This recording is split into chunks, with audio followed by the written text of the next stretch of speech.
¿Qué tal? Buenas tardes tengan todos ustedes. Mi nombre es Luis Alverde, rector de la Universidad de Anáhuac.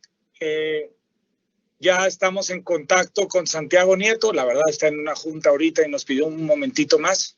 Ya somos más de 200 conectados. Quisiera empezar a interactuar con ustedes. ¿Me podrían, por favor, empezar a escribir en el chat para ver quiénes están por aquí? Me encantaría saber los estudiantes que me pongan la carrera y el semestre en el que van. Vamos empezando a darnos cuenta de qué perfil de jóvenes tenemos por aquí registrados. Muchísimas gracias.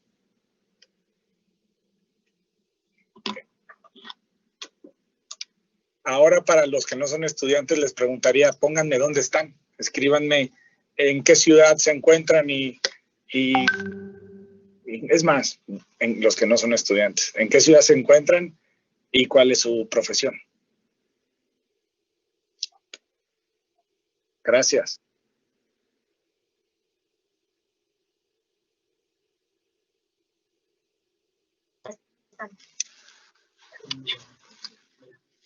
Muy bien, ya estamos empezando a ver respuestas. Por favor, interactuamos por ahí, eso nos va a dar muy bien el pulso y al doctor Nieto le va a servir mucho para yo explicarle el perfil de la gente que tenemos. Entonces, los estudiantes, escríbanme. Estudiante de Derecho, 7º semestre, Universidad de Anáhuac, Querétaro, Autónoma de Querétaro, de donde estén. A los profesionistas, pónganos. Abogado, porque estoy hablando de puros abogados. Comunicólogo, jugador de fútbol de los Gallos Blancos o de la selección de Francia. Pónganme su vocación y escriban para saber, y las ciudades de donde se están uniendo aquí a la reunión. En segundos entrará Santiago y esta información me va a servir mucho para presentarle el foro. Va a haber preguntas, esto también es importante. Hay estudiantes de la universidad que están aquí que van a hacer algunas preguntas de forma directa, pero también va a haber preguntas del público. En algún momento les pediré que las pongan para que yo ya las pueda ir juntando y las podamos alinear. Yo de algunas preguntas de ustedes ya traigo aquí alguna relación de ellas que lleva un hilo conductor la charla y vamos a enriquecerlas con sus aportaciones. Entonces, por favor, síganos escribiendo dónde están, qué estudian los que estudian, en qué universidad, dónde trabajan los que son profesionistas y se están uniendo. En unos segundos llegará el doctor aquí con nosotros.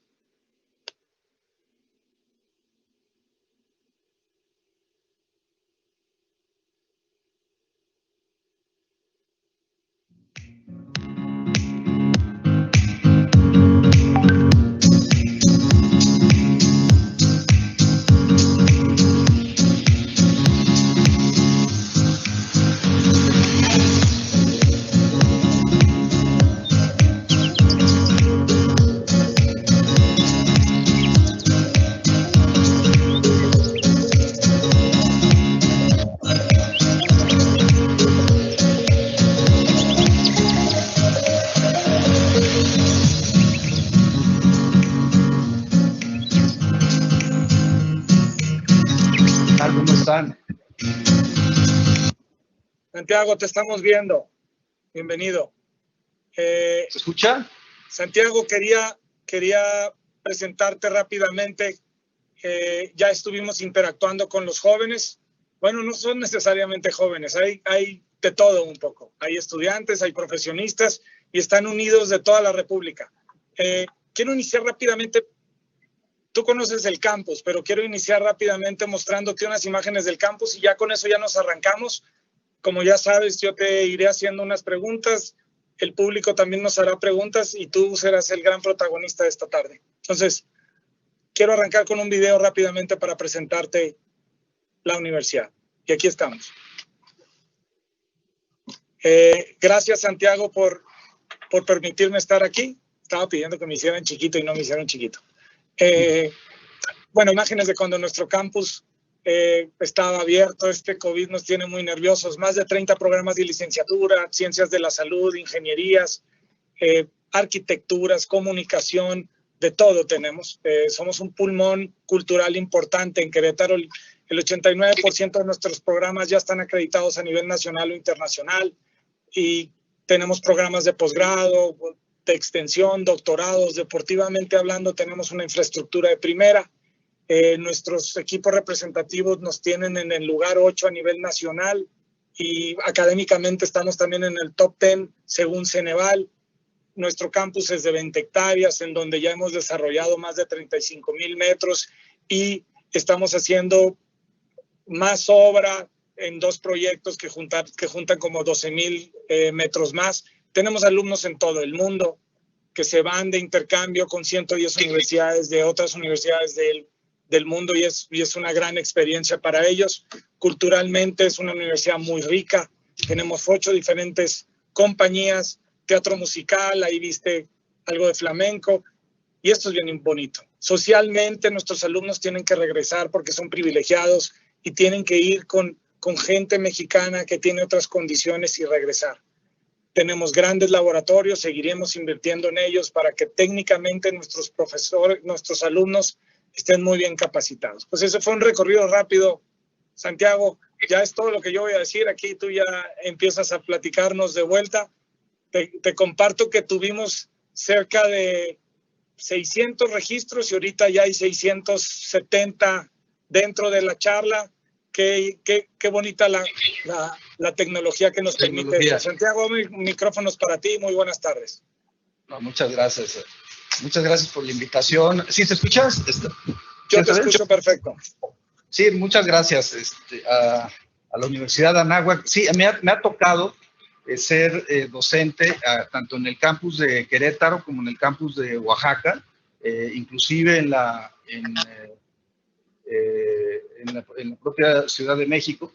Y bueno, pues realmente muy contento de estar con ustedes. Yo creo que, pues más bien lo que me gustaría plantear es una dinámica sobre temas de interés entre todas y todos nosotros, y yo irles platicando un poco de las actividades aquí en la Unidad de Inteligencia Financiera, entre una y otra cosa, y un poco la historia de FEPADE y de todos estos momentos. Al final del día, pues, la recuperación de las instituciones es una de las prioridades de esta administración, que funcionen para lo que fueron diseñadas, y pues bueno, yo quiero agradecer y ponerme a las órdenes de todas y de todos ustedes. ¿Qué ha sido el paso por la Unidad de Inteligencia Financiera? Un proceso primero de acercamiento a estándares internacionales, a cumplimiento de convenios supranacionales celebrados por el Estado mexicano, y después ha sido un proceso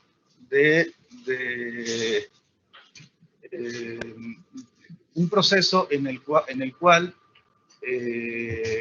hemos podido generar acciones por parte del Estado mexicano para poder congelar las cuentas o denunciar casos de trata de personas, de tráfico de órganos, de tráfico ilícito de especies, entre otras circunstancias como el combate al narcotráfico o a la corrupción.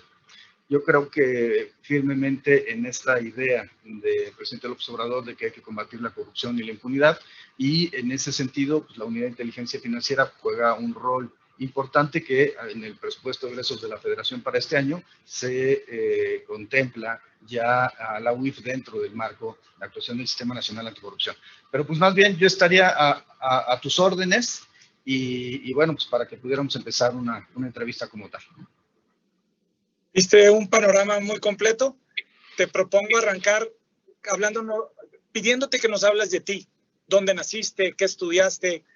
Sabemos que tienes una relación muy cercana a la investigación, a la docencia, tienes libros publicados. En unas breves pinceladas, platícanos de ti para conocerte y luego ya nos metemos en cosas técnicas que dominas también. Ok, a ver, mi familia es originaria de San Juan del Río, Querétaro, desde varias generaciones. De hecho, ahí pues vivieron mi tatarabuelo, mi bisabuelo, mis abuelos, mi padre, y particularmente yo nazco en la Ciudad de México por un asunto relacionado con la salud de mi mi madre, pero inmediatamente regreso a San Juan del Río después del nacimiento, y de hecho estoy registrado en el registro civil de San Juan del Río. Mi infancia fue una infancia que la viví en el traslado de San Juan del Río a Querétaro. Estudié en el Instituto Queretano, la primaria, la secundaria, la preparatoria, en el Instituto Queretano San Javier, y bueno, me tocó convivir con una serie de personas con las que mantengo contacto frecuentemente, y bueno, finalmente se trató de un proceso en el cual pues, México estaba viviendo una transformación importante. Finalmente, mi primaria coincide con la época de las crisis económicas de los 80, mi secundaria lo mismo. Mi preparatoria, pues me va a tocar el momento de las transiciones democráticas, sobre todo en América Latina y en Europa del Este, la caída del muro de Berlín, mientras yo estaba cursando la preparatoria, y son como momentos claves pues que vivíamos desde el estado de Querétaro. Ahora, al final me dediqué a estudiar en la Universidad Autónoma de Querétaro, Derecho. Me tocó formar parte en algún momento de la sociedad de alumnos como vicepresidente, y estar muy presente pues, en las dinámicas de transformación del derecho que se dieron en ese momento. Hay una reforma muy importante, el 94 del Poder Judicial. Hago mi tesis de licenciatura sobre esta reforma. Y termino, yo tengo la gran fortuna de que se me invita por parte del Instituto de Investigaciones Jurídicas a hacer un verano de la investigación científica, en donde cada investigador lo que hacía era tomar a un pupilo, a un tutorando, y lo llevaba no solamente en los caminos de la investigación, sino también se convertía en un ayudante de investigación, generación de artículos jurídicos, etc. Esta parte en el verano del 95, estuve en la Ciudad de México, para mí fue una parte fundamental, y yo tuve que definir qué hacía si llegaba, me devolvía a las lides estudiantiles para buscar la sociedad de alumnos, o si me dedicaba a estudiar en esta oportunidad que se me abría en el Instituto de Investigaciones Jurídicas, y me decidí por lo segundo. En ese momento, pues muchos de mis compañeros de clase querían ser políticos como los políticos de ese momento, Mariano Palacios, Fernando Ortiz Arana, Enrique Burgos, pero dos compañeros, Luis Octavio Vado y yo, realmente estábamos pensando más bien en convertirnos en investigadores jurídicos y en transitar hacia el camino que otro egresado de la Autónoma de Querétaro, Jaime Cárdenas Gracia, estaba caminando, que era el camino de la investigación jurídica. Entonces me toca llegar a la UNAM en 95, me toca digamos, regresar a Querétaro a presentar mi examen de licenciatura, y con ello pues, concluí la licenciatura, y me recuerdo que terminé clases un viernes, y el lunes siguiente ya estaba trabajando en el Instituto de Investigaciones Jurídicas de la UNAM, que es pues, el centro de investigación jurídica más relevante de Iberoamérica. Ahora, mi vida como académico. Empecé en el 1997 a dar clase en el primero como adjunto de un profesor en el centro, en la Universidad Marista en la Ciudad de México.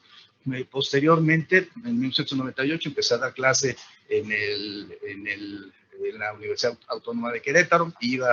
Regresaba los viernes y los sábados a dar clase a la universidad en el posgrado. Realmente poco tiempo me convertí en maestro de licenciatura, solamente 2 años de mi vida en la Universidad Iberoamericana di clases en licenciatura, el resto de mi trayectoria como académico ha sido a nivel de posgrado. Llevo 16 años dando clase en la Universidad Panamericana y en la Universidad Nacional Autónoma de México en los posgrados.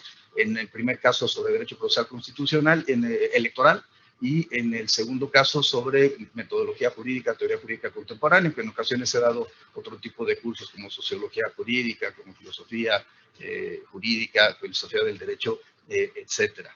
Entonces, en esta parte, la verdad es que me he tenido la oportunidad de escribir. Mi tesis de doctorado se convirtió en libro, que tuvo un par de reimpresiones, y luego hice un libro en coautoría con Jaime Cárdenas sobre el Instituto Federal Electoral en ese momento. Hice otro libro sobre la Contaduría Mayor de Hacienda, también en coautoría, y así fuimos pasando hasta que llegué a distintos cargos y pues dejé de escribir, y esto lo retomaría hasta el año 2013. En el año 2013, que dejo de ser magistrado electoral regional, me escribo un libro sobre la reforma en materia de derechos humanos, y después escribo un libro sobre los derechos de las mujeres, por esta idea que había yo siempre vivido de la necesidad de avanzar de una igualdad formal a una igualdad sustantiva en los derechos entre hombres y mujeres. En ese sentido, esos dos libros son los libros que quiero mucho, que sean reimpresos, sobre todo el de los derechos en los tiempos del género, de mujeres, feminismo y derechos, y después me reintegraría a la función pública en la FEPADE, y al concluir la FEPADE me toca escribir un libro que la verdad es que me gusta mucho. No es un libro de naturaleza jurídica, pero es un libro que me divirtió mucho hacerlo y que además tiene una intencionalidad política muy clara, que era molestar. Entonces, eso estaba en el marco de la campaña electoral del año 2018, y por invitación de Genaro Villamil, de Marcelo Ebrard, pues decidí escribir el libro, que desafortunadamente no saldría en los tiempos que yo tenía previsto, que eran los tiempos de la jornada electoral, pero se publicó meses después. Este libro se llama pues, Sin filias ni fobias, Memorias de un fiscal incómodo, y bueno, es algo que me permite no solamente reconocer a las mujeres y los hombres que trabajaron conmigo durante casi 3 años en FEPADE, sino también explicar una tesis que me preocupa mucho, y es la relación entre corrupción y elecciones. Fue realmente una etapa importante, muy bonita en mi vida, y en donde he seguido trabajando los temas desde la perspectiva académica. Como mencionaba, me tocó dar clases en la Universidad Anáhuac, tanto en Querétaro como en Oaxaca, como en la Ciudad de México, y pues me encuentro siempre deseoso de poder tener contacto, intercambio de ideas, discusión con los jóvenes universitarios, en virtud de que me parece que ahí se encuentra la conciencia crítica de la sociedad, y ahí se encuentra el germen de posibilidad de mejoras de la sociedad en México y en el mundo. Santiago, completísimo tu intervención.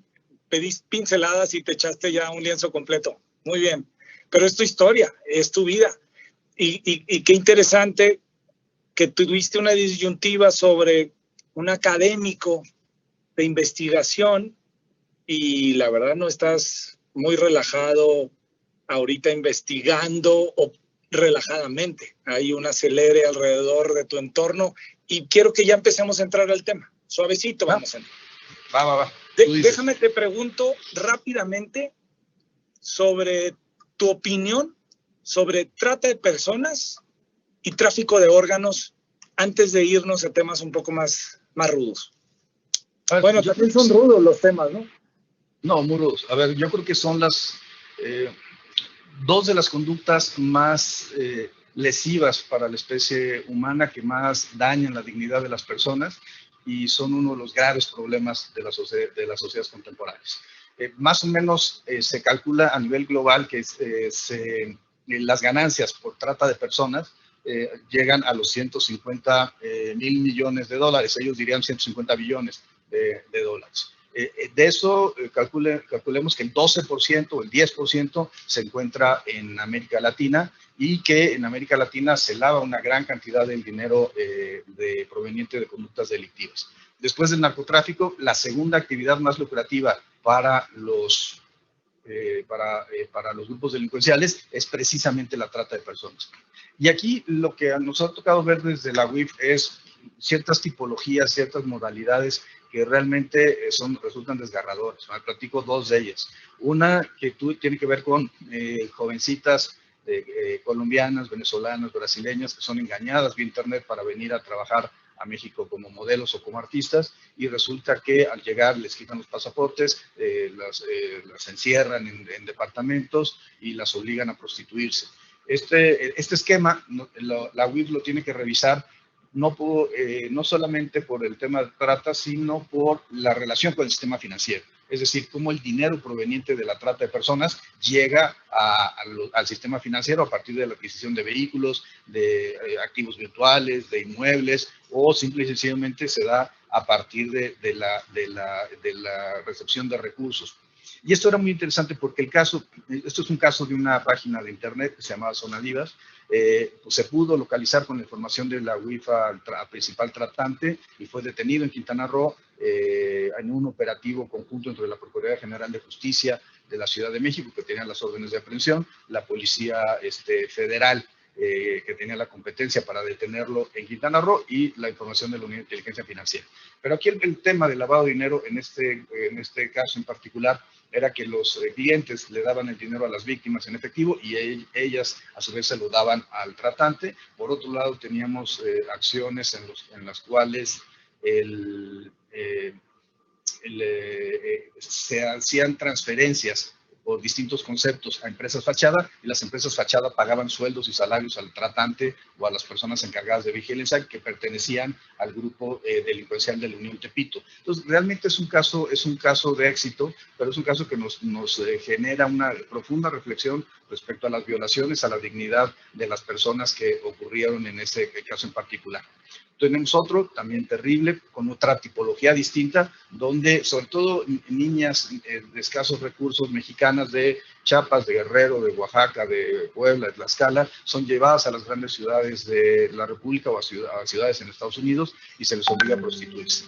Un caso en particular que afortunadamente con información de la UIF se pudo detener al tratante, era de una niña que de los 12 a los 16 años fue prostituida por este sujeto, obligándola a tener 40 relaciones sexuales al día. Entonces creo que todo nuevamente es un tema de afectación a la dignidad de las personas, que nos debe llevar profundamente a la reflexión respecto a cómo recuperar los valores en el ámbito de la vida pública y de la vida privada, y sobre todo combatir este tipo de gente que realmente es lo más deleznable de la colectividad. Mi punto aquí es, hay que atacar la trata de personas, porque además en algún momento la trata de personas se vincula con otro hecho relevante que tiene que ver con el tráfico de órganos. Y esto es una actividad que evidentemente se tiene que combatir. Tuvimos un caso de tráfico de córneas en la frontera que afortunadamente se logró desmantelar, se les bloquearon las cuentas a las personas que estaban en ese operativo, pero bueno, la verdad es que son dos asuntos que nos deben de marcar como parte de la agenda pública nacional, en donde, hay que decirlo, los temas de seguridad, los temas de protección de los derechos de las mujeres, los temas de protección de los derechos de las niñas y los niños no pueden tener filiación partidista ni color político. Se trata de actividades que todas y todos debemos de coordinarnos como sociedad, como medios de comunicación, como grupos empresariales, como universitarios, como autoridades federales, estatales, municipales, para combatir a estas personas que generan enormes violaciones a los derechos humanos y a la dignidad de las personas. Gracias, Santiago. Completísimo otra vez. Y describe por qué estás ahí y describe qué te motiva estar detrás de estos crímenes.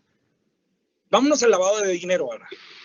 ¿Cuáles son los criterios que ustedes utilizan para lograr investigación? O sea, explícanos qué hacen, lo que podamos saber, para poder detectar en donde hay mugre, basura, cochambre, maldad.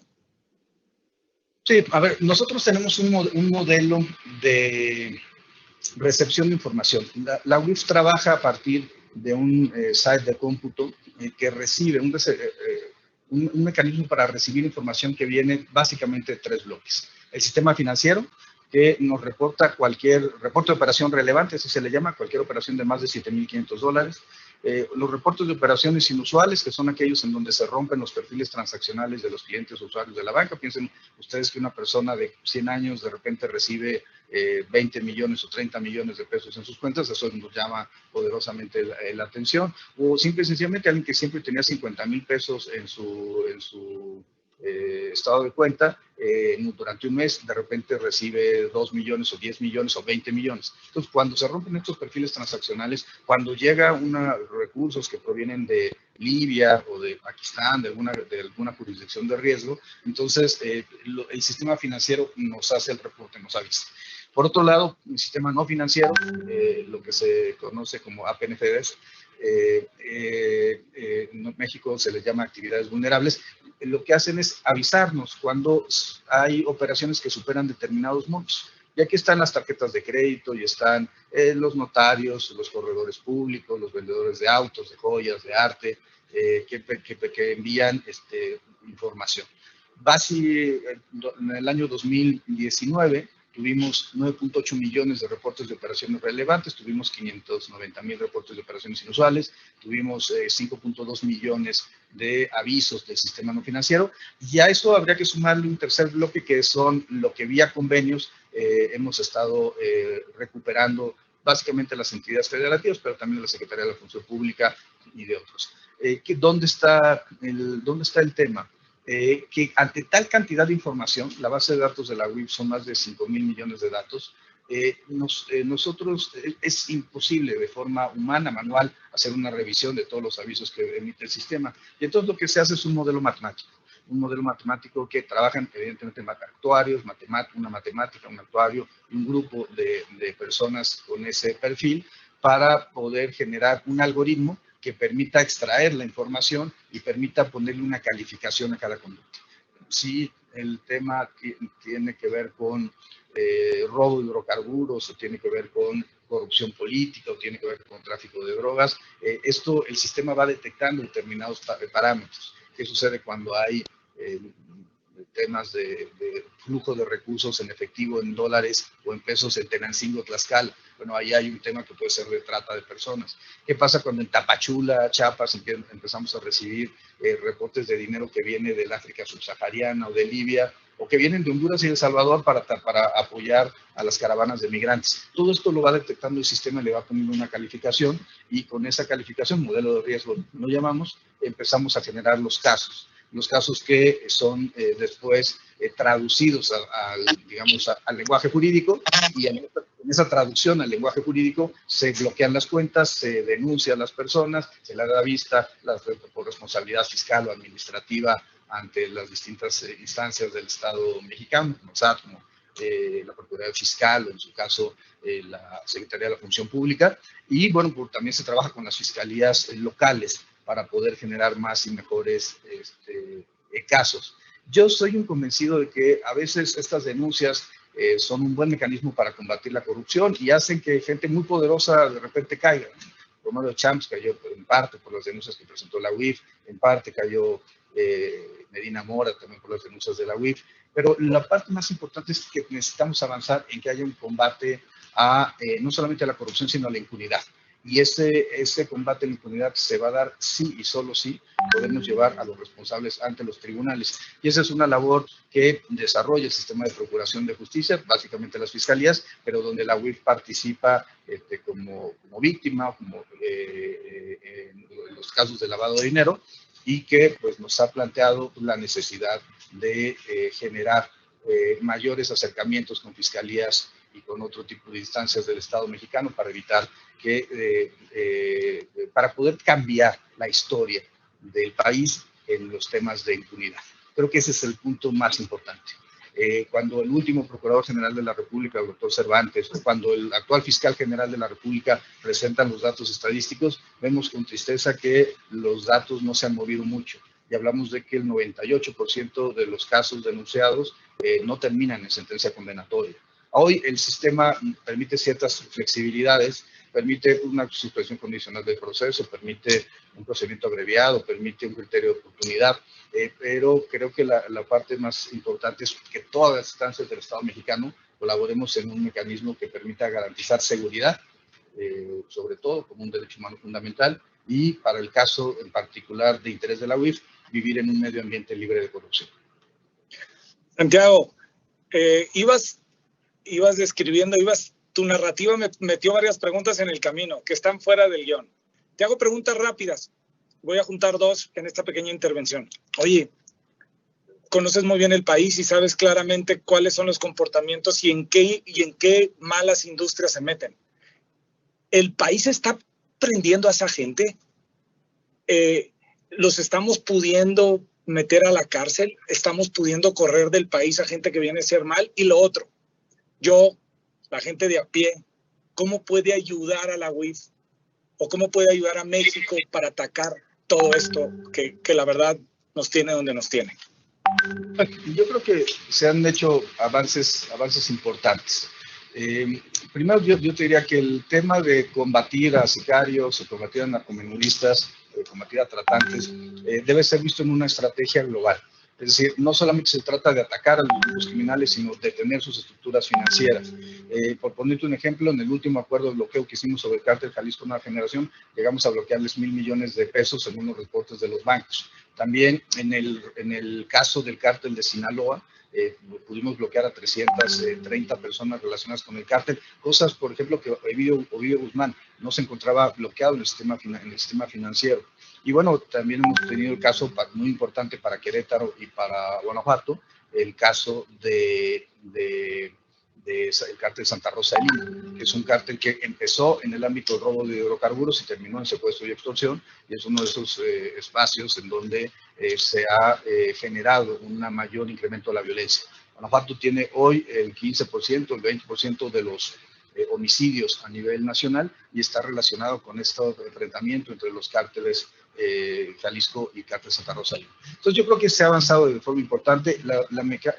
El congelamiento de cuentas los obliga a buscar, a volver al efectivo o a buscar otros mecanismos de financiamiento o de mecanismos de lavado de dinero, pero creemos que el camino tiene que ser eso. Lo que ha planteado el presidente López Obrador ha sido no generar una actitud de violencia, precisamente por eso, porque si se ataca a sicarios o narcomenudistas y se detienen o se abaten, van a ser sustituidos por otras personas cada vez más jóvenes que van a estar desarrollando la misma actividad. Entonces, lo que se requiere es terminar con la corrupción política que les da cobijo, terminar con la corrupción policial, judicial o ministerial que les genera un halo jurídico de protección, terminar con las estructuras financieras, cambiar el discurso cultural. Esto es muy importante.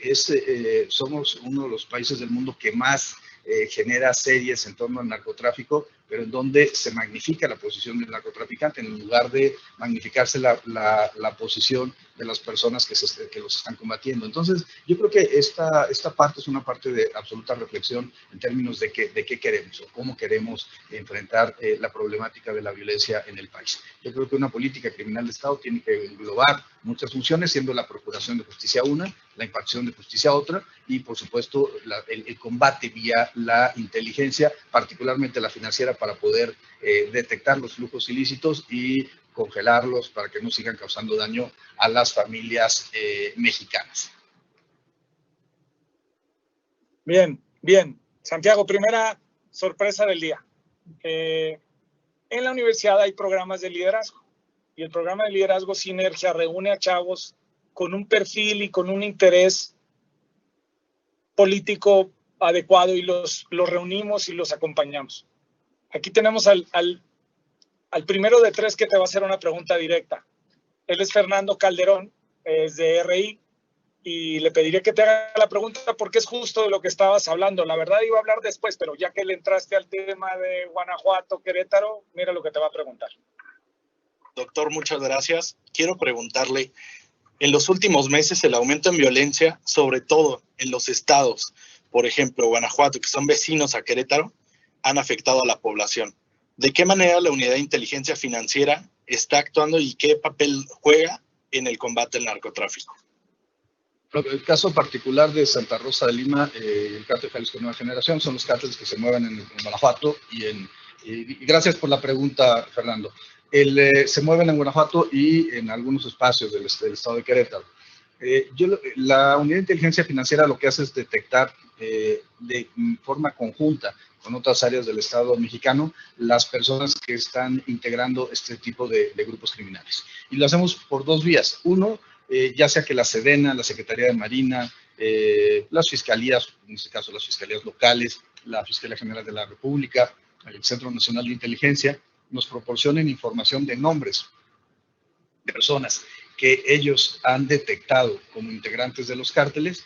Y la otra opción es que, de acuerdo con nuestra base de datos y con este modelo de riesgo al que yo me referí, podamos encontrar gente que se encuentre vinculada con estos grupos criminales. Y entonces, en el caso particular de Santa Rosa de Lima, lo que encontramos fue que el Marro había generado un par de empresas, una que era encabezada por la esposa, otra por la novia, y que se dedicaban, por ejemplo, al transporte. Había también otra empresa relacionada con gasolineras, que era el mecanismo para vender el huachicol que se robaban, el combustible que se robaban. Por otro lado, tenían compra de trailers, compra de cajas para transporte, y como el combustible les salía más barato, generaban una competencia, es decir, mejor dicho, como no pagaban por el combustible, sus precios para el público en general eran mucho más baratos, y resultó que muchas empresas de la zona legales constituidas terminaron contratando a las empresas del Marro. Yo quiero pensar que sin tener conocimiento de que se trataba de una empresa vinculada con un grupo criminal. Esto nos llevó, había venta de ganado, había relación incluso con redes de ganaderos que tocaban a exgobernadores, como el caso de César Duarte, como el caso de Roberto Sandoval, y nuestra posición en este caso fue generar un listado, generar un congelamiento de cuentas y después denunciar.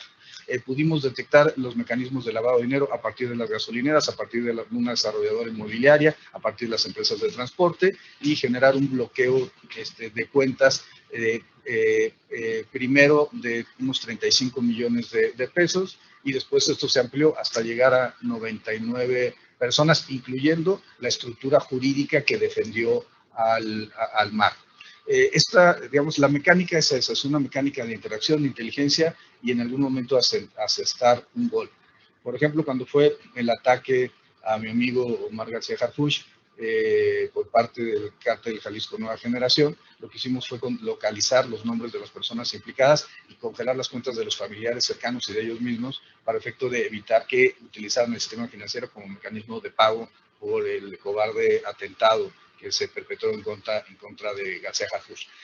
Pero la labor es esa, es investigar, generar casos, denunciarlos ante la Fiscalía General de la República, ayudar con la información financiera donde estas personas se están utilizando, cuando utilizan tarjetas de débito, etcétera, y con ello congelar las cuentas para evitar que ese dinero siga surtiendo efectos negativos contra la sociedad, denunciándolos ante las autoridades competentes y dando seguimiento para poder apoyar en el cumplimiento de órdenes de aprehensión.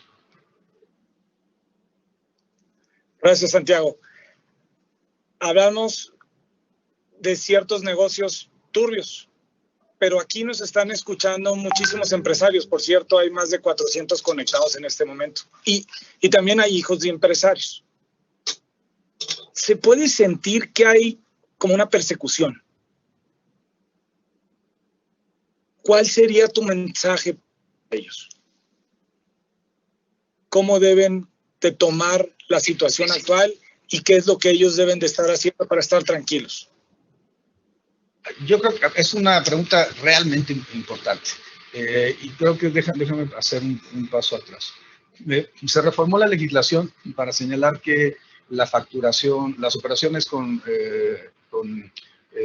las operaciones simuladas, o las empresas que facturan operaciones simuladas, esto se conoce comúnmente como EFOS en el sistema de administración tributaria, el Servicio de Administración Tributaria, son espacios que, bueno, la legislación lo que hizo fue cambiar y señalar que estas operaciones de factureros se convertían en algo asociado a la delincuencia organizada. Se equiparó el facturaje falso con la delincuencia organizada. Podemos estar o no estar a favor de eso, pero finalmente eso es lo que dice la legislación. Yo en realidad creo que la palabra delincuencia organizada tenemos que dejársela a la trata de personas, al tráfico de armas, al tráfico de órganos, al tráfico ilícito de especies, y que narcotráfico, por supuesto, pero creo que yo no creo que el tema de la facturación falsa debería tener esa connotación. Sin embargo, es lo que dice hoy la ley. Ahora, también lo cierto es que estamos viendo un proceso complejo. Hay que reconocer que la pandemia ha golpeado de forma importante las finanzas del Estado mexicano, pues básicamente en la ausencia de turismo durante varios meses, la caída de los precios del petróleo. La mezcla mexicana algunos días se llegó a cotizar a $0 por barril y bueno, por supuesto, esto ha impactado en la sociedad. Eso también impacta en la administración gubernamental, que requiere de recursos del pago de impuestos para poder ejercer sus funciones. Si no hay pago de impuestos, los gobiernos no se pueden mantener. Y México tuvo realmente una pérdida de legitimidad durante la administración anterior, porque la gente veía cómo los recursos del Estado mexicano se iban en actos de corrupción. Entonces, yo lo que plantearía sería lo siguiente. No tiene que verse esto como una actividad de terrorismo fiscal ni financiero bajo ninguna circunstancia. La unidad de inteligencia financiera no persigue a empresarios, al contrario, me he sentado recientemente, firmé un convenio de colaboración con Concamín, otro con el Consejo Coordinador Empresarial, otro con Coparmex, y en los tres lo que hemos hecho es grupos de trabajo para defender los intereses de los empresarios. Yo soy un convencido que el país se va a desarrollar y va a crecer en la medida que tengamos más inversión privada en áreas energéticas, en áreas de por supuesto, infraestructura, pero en donde es fundamental que vía concesiones, vía algún otro tipo de, digamos, de mecanismos jurídicos, se pueda presentar un mayor nivel de inversión. Y esto lo llevo a lo siguiente. La UIF, nuestra función, se lo he comentado con notarios, lo comenté con los empresarios en estas 3 reuniones a las que me referí, tenemos que ser coadyuvantes en el proceso de limpieza. Déjame plantearlo así, las empresas del mar, a las que me refería hace rato, pues eran un mecanismo de una competencia desleal para los empresarios de la zona. Las empresas fachada, de los casos de la estafa maestra, vinculadas a las de Odebrecht o las de la Operación Zafiro, eran competencia desleal para los empresarios mexicanos. No, nosotros estamos aquí en una posición muy clara. Ya hemos generado casos con Camín, en donde hemos encontrado temas temas relacionados con piratería, por ejemplo, en donde hemos denunciado a las personas y hemos congelado las cuentas de grupos que están generando competencia desleal, llámese para piratería o llámese empresas fachada o factureras. Y vuelvo al tema de las factureras. Lo de las factureras es muy importante. México pierde anualmente como Estado 354,000 millones de pesos por facturación apócrifa. Yo creo que el mensaje para los empresarios debe ser muy claro. A ver, sabemos que esto se convirtió en un deporte nacional. Sabemos que había personas vinculadas con el gobierno que generaban este tipo de prácticas fiscales para comprar facturas falsas. Esto, yo lo dije en alguna ocasión en el Senado de la República, la fiesta se acabó. No podemos mantener así la vida pública de México y es muy importante que las y los empresarios que hayan comprado alguna factura pues no lo vuelvan a hacer.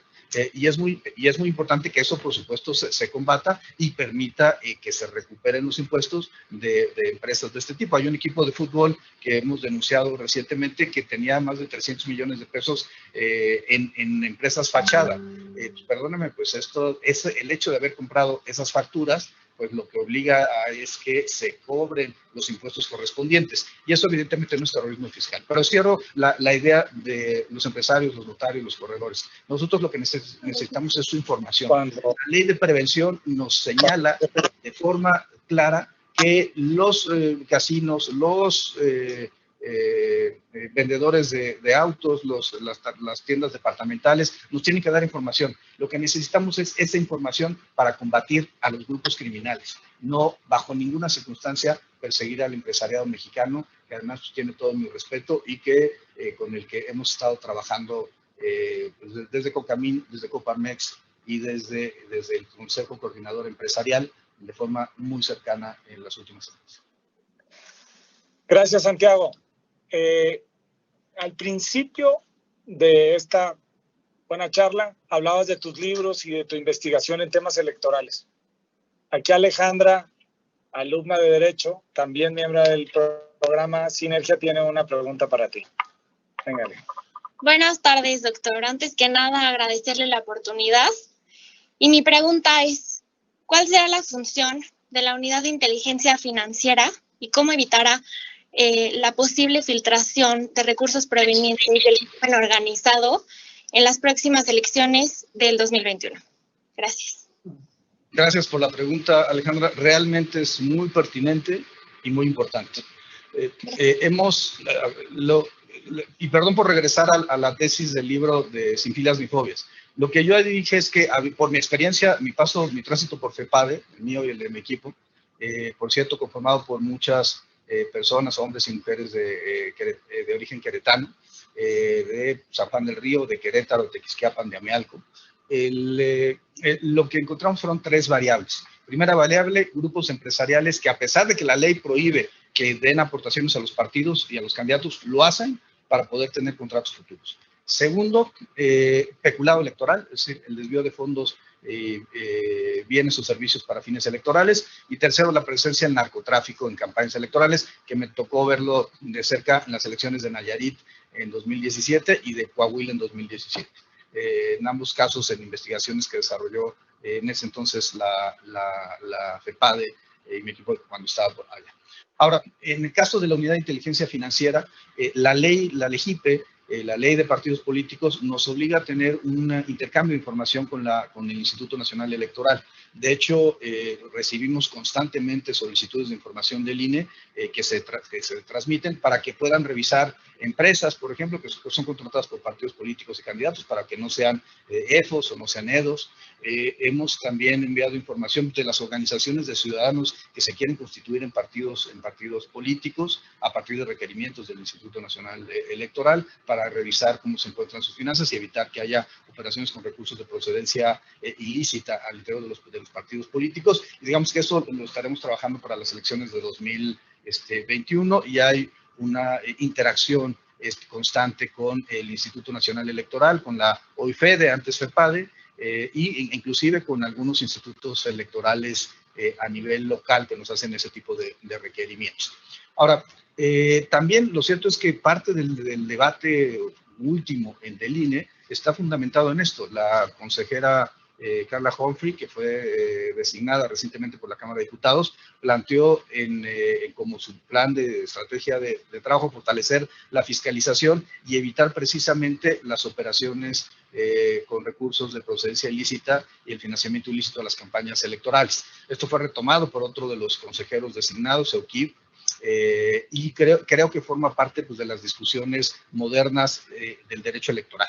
Hay un texto de Pipa Norris sobre integridad electoral que nos señala que este es uno de los problemas más importantes, el financiamiento ilícito a las campañas electorales. Se ha planteado también, aunque no hemos llegado a un acuerdo, poder revisar a los candidatos de algunos municipios a nivel nacional en donde se conozca que hay presencia del narcotráfico para evitar que se trate de personas que han sido financiadas por ellos. No hemos llegado a ese acuerdo hasta este momento con el Instituto Nacional Electoral, pero se ha platicado, inclusive ha sido planteamiento que la misma consejera Humphrey ha hecho recientemente. Pero mi punto es, eso para nosotros es una prioridad trabajar en el sentido de que se clarifique los procesos electorales. Yo tengo un absoluto respeto por la autonomía del Instituto Nacional Electoral, por la autonomía de la Fiscalía Especializada en Delitos Electorales, y lo que nosotros planteamos es que si en el ámbito de su marco autonómico nos solicitan información y nos solicitan ayuda, nosotros por supuesto que estaremos ahí al lado de las instituciones del Estado mexicano. La autonomía significa eso, coordinación también, significa colaboración.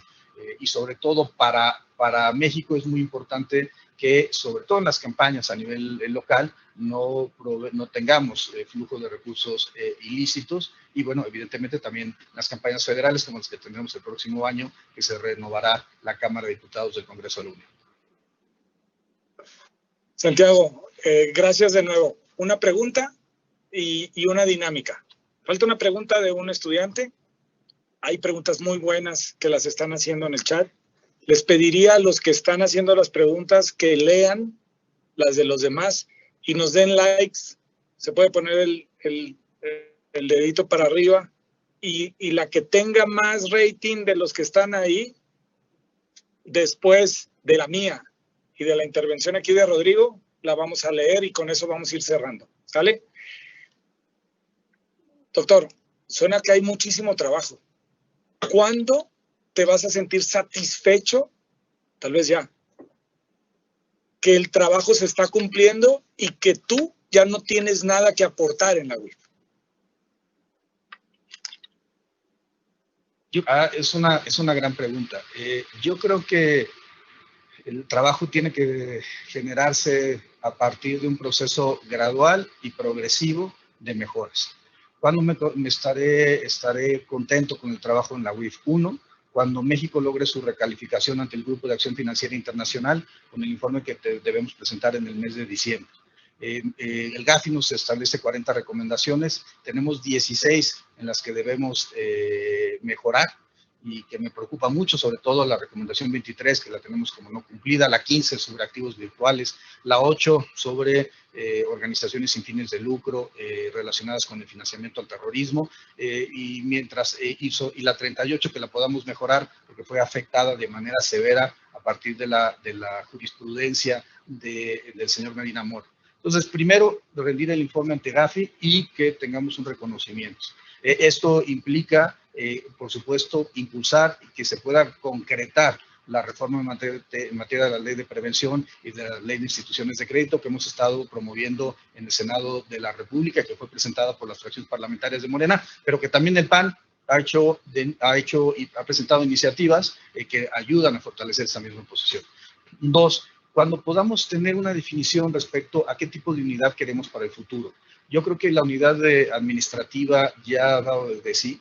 Creo que es importante avanzar hacia una unidad híbrida que tenga mayores componentes, ya sea policiales, como una guardia financiera, o judiciales, que tenga contacto y posibilidad de coordinar investigaciones con ministerios públicos para poder ejercer la acción penal. Evidentemente en México existe un monopolio de la acción penal que corresponde a la Fiscalía General de la República y a las fiscalías locales, pero esta coordinación será fundamental para poder llevar más y mejores casos de lavado de dinero. 3, cuando se incremente el número de sentencias condenatorias y esto pueda sentirse que no solamente estamos combatiendo la corrupción, al hacerla pública, al hacerla evidente, al denunciar a las personas responsables, sino también que combatamos la impunidad. Y eso es lo que vamos a hacer hasta que empiecen a caer sentencia por sentencia los responsables de los actos de corrupción, los responsables de los actos de lavado de dinero, las personas que financian a los grupos delincuenciales. Entonces, creo que esta es una parte central para mí. Creo que se ha avanzado en el reconocimiento de la unidad. Y yo tengo muy claro que estaré en la unidad pues, mientras el presidente López Obrador se encuentre de acuerdo con el trabajo mío y de mi equipo y pues, seguiremos trabajando en la instrucción que tenemos de él de combatir la corrupción y la impunidad. Gracias Santiago. Siguiente chavo. Rodrigo, tira buen verbo, vas a ver cómo se va a presentar. Otro alumno de Sinergia, ya va en 7º semestre. Rodrigo, tu pregunta. Santiago, muchas gracias por la oportunidad. Al respecto de los flujos financieros que ya hablábamos, quisiera saber cómo es el actuar entre la unidad de inteligencia financiera y el sistema financiero en el caso de las criptomonedas. Gracias por la pregunta, Rodrigo. La verdad es que es uno de los temas centrales. Les decía hace un momento que la recomendación 15 de GAFI, nosotros la tenemos como parcialmente cumplida y se tiene que mejorar. Ya hemos avanzado con la expedición de la ley FinTech. Ese fue el primer paso para regular los sistemas de pago. Por ejemplo, la discusión hoy que se tiene sobre México Libre y los CLIPS. También sobre todo el tema de activos virtuales. El problema con los activos virtuales es que eso ha sido uno de los mecanismos recientemente empleados para lavar dinero a nivel global. La ley FinTech establece que mientras no venga el reconocimiento por parte del Banco de México, solo el SAT va a desarrollar las actividades de supervisión de las plataformas que operan con activos virtuales. El tema es que el Banco de México no ha querido reconocerle el papel de, digamos, de moneda circulante al activo virtual, a diferencia de lo que existe en otros países. Evidentemente está protegiendo pues, la moneda mexicana, pero lo que hemos podido detectar es que ya México es en América Latina el segundo país en donde tiene un ecosistema fintech funcionando de forma pues, más robusta, y esto incluye evidentemente los activos virtuales. ¿A mí qué me preocupa? Me preocupa que al final del día en una memoria USB se puede cambiar el dinero, se puede alguien viajar a otro país y materializarlo en otro tipo de moneda, y que en muchas ocasiones estos mecanismos, estas plataformas no tienen los suficientes mecanismos de control. Al día de hoy se han registrado 12 plataformas en el portal antilavado que manejamos el SAT y la UIF, y se han presentado más o menos 2.400 reportes, avisos por parte de las plataformas que otorgan digamos, el servicio de los activos virtuales. Hemos tenido ya casos, el caso de los hackers en el estado en el estado de Guanajuato, la ciudad de León, compraban activos virtuales después de generar estas acciones de ciberataque a los bancos y desvío de space a sus propias cuentas. Y también en el caso de trata de personas, encontramos que uno de los destinos finales del dinero proveniente de la trata de personas se va a la criptomoneda. Nosotros lo tenemos en este momento como uno de los riesgos del sistema financiero. Debo decir nada más, para explicar esta parte, es que la recomendación número 1 de Gafio obliga a que la UIF coordine los mecanismos de organización y de coordinación y colaboración a nivel nacional para generar una evaluación nacional de riesgo. Esta evaluación nacional de riesgo, la primera fue en 2016, vamos a presentar el día 22 de septiembre la definitiva del 2019-2020, y en ella encontramos 26 riesgos al sistema financiero, y uno de ellos, como riesgo emergente, tenemos precisamente el tema de las empresas fintech. El otro riesgo emergente son todo el aumento de ciberdelitos relacionados con la pandemia. Gracias, Santiago. Tenía muteado el micrófono. Oye, la dinámica de la democracia, ¿no? La votación de la tableta, la que más tuvo, con 44 votos, de Carlos Mauricio Rodríguez Tronco, es la que va Regina a compartirnos. Regina, adelante. Bueno, les voy a leer la pregunta. La pregunta es la siguiente. Doctor Nieto, en la dependencia a su cargo también se investigarán casos de corrupción ligados a altos cargos de la administración federal, como es el del presidente López Obrador y su hermano en el caso de Tabasco. El de Chiapas. A ver, pues es que como salió aquí, déjame yo te ayudo. De su hermano. Sí. Él es de Chiapas, y sí, en efecto, yo tengo la instrucción de desarrollar la investigación. Estamos desarrollando investigaciones, de hecho, respecto a los 3 videos que fueron recientemente difundidos en los medios de comunicación y en redes sociales. Debo decir que a mí no me gusta esta idea de que estén filtrando los videos que se encuentran en las fiscalías. Creo que esto te puede afectar al debido proceso y puede afectar la validez de la prueba. También hay que decirlo que para que estas pruebas tengan valor probatorio en un juicio, tienen que ser aportadas por la persona que los grabó. Lo recuerdo porque me tocó generar un caso y poder vincular a proceso a funcionarios de la administración de Javier Duarte a partir de videos que me fueron entregados por una denuncia presentada por el Partido Acción Nacional. Pero la respuesta es categórica, es sí, y lo estamos haciendo. Gracias, y estoy seguro que todos los que están conectados quedaron muy conformes y satisfechos. Oye, una última etapa de esta, para mí, muy nutritiva entrevista. Te voy a hacer palabras cortas y te doy la oportunidad de que contestes con una o con 2 o 3 palabras. ¿Va? Están fáciles. San Juan del Río. Mi tierra. Querétaro. Mi corazón. WIF. Un orgullo. Gobierno. Necesidad de mejorar. ¿Qué te mueve? El amor a mi país, a mis hijas y al derecho. Felicidad. La satisfacción del deber cumplido. Andrés Manuel López Obrador.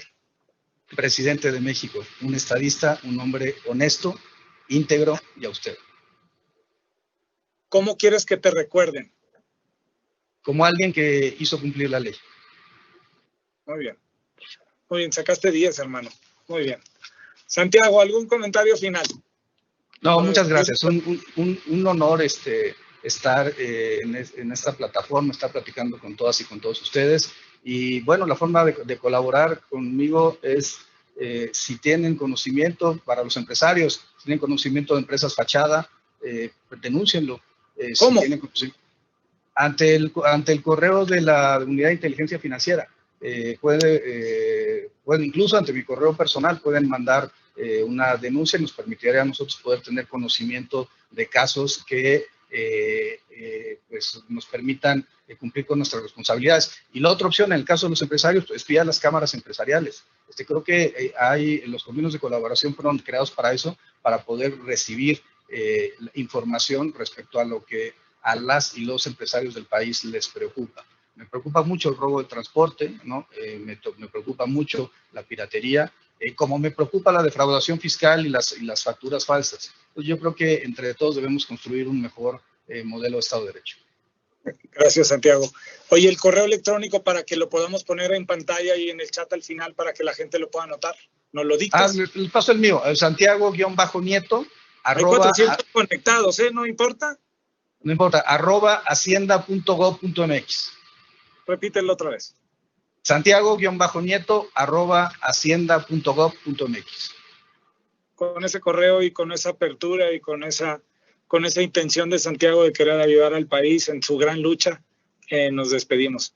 Santiago, muchísimas gracias, un placer. Te vamos a traer al campus pronto. Encantado. A tu tierra. Encantado, ¿no? a la menor provocación me muevo para allá. Sí, síguele y cuenta con nosotros porque necesitamos atacar la corrupción todos, no nomás tú y no nomás ustedes. Gracias, muchas gracias. Muchas gracias. Gracias a todos los que se unieron. Pronto los invitamos a la siguiente encuentro webinar con un líder más de este país. Muchas gracias.